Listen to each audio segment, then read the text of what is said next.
Alright, so today's video, we're going to address the power steering, fluid leak issue we have. I didn't want to just replace kind of one hose, so I just got the entire kit just to replace everything. So, knock on wood, this should be a simple process. It's just a couple banjo bolts and another bolt holding up another hose, and it should be, swap right in. So, I'm just going to kind of show you what the parts kit I got with it.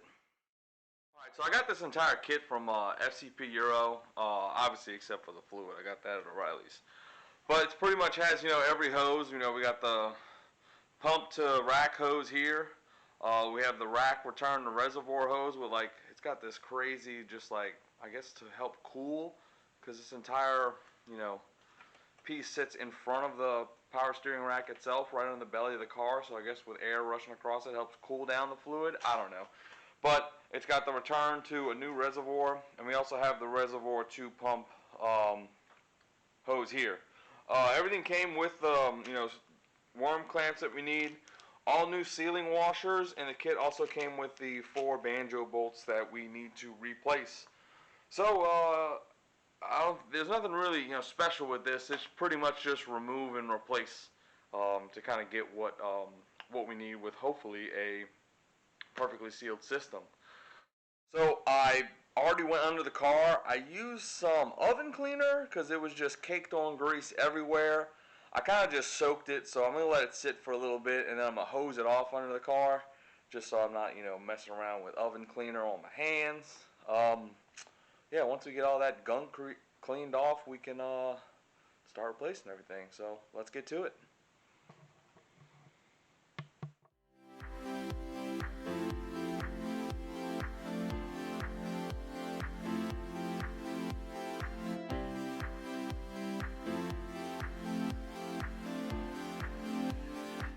Alright everybody, so I thought that installation was going to be quick, easy, and me not paying attention to anything, but one thing I want to note is pay attention to the way you pull things off. The last line I pulled off was the high pressure line from the pump to the rack, and I didn't think about how much room I'd have and how hard it'd be to move that hose to reattach. So I put everything, the other 2 lines in, the reservoir in, everything, and just spent way too long trying to get that last high pressure line in with these two fittings. There's one down here you can see, and one down at the rack. It was a nightmare, but I finally got them both started. You can kind of see the high pressure silver line. It's kind of moving. There's like a little, I guess, little holder on the cross member that kind of locate the line. I don't know, there's supposed to be some kind of rubber grommet or something there. There wasn't one when I pulled off the old stuff, so I'm just gonna say screw it and just reattach as that.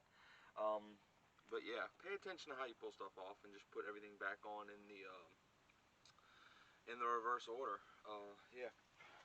One thing you can do to speed things up is have the return line from the reservoir to the pump. You can put that one on first because that can snake through the holder.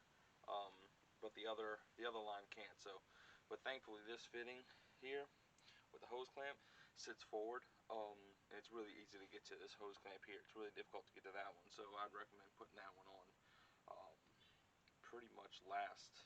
I would try to get the other line on, and then get the other end onto the reservoir here and reattach, and then just have this be your final one, because that one's like right at the bottom of the pump and you can kind of see it. It's the first thing you see. It's the first one I remove, so it's going to be the last one I put on. So let's kind of I guess for this we can set up a little time lapse and just show how we're doing it.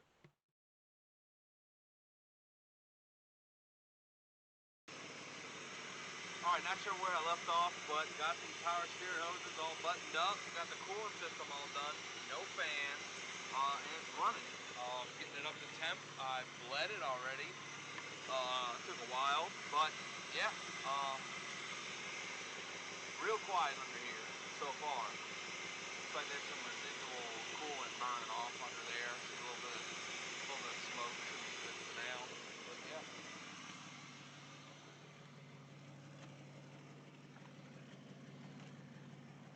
I do have an exhaust leak, but hard to tell. So much glare.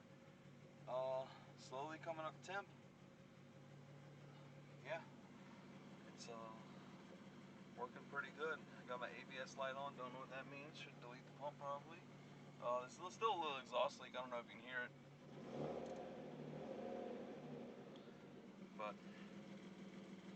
we're good, up to temp. Man, even got the dang, I don't know if you can be able to tell, but got the light to come on. Man, it's gonna glare everything, dude. You can see it a little bit. Yeah, use the radio wiring for that. But yeah, ready for I promise the next video is gonna be me driving around, so stay tuned for that. I get to try out the actual shift knob now, so should be good. I guess let's see, best way to do this. Yeah, thanks for watching this video. Hopefully the next one's gonna be exciting. Get to test out the suction mounts and everything, and actually try to rip this thing. So stay tuned.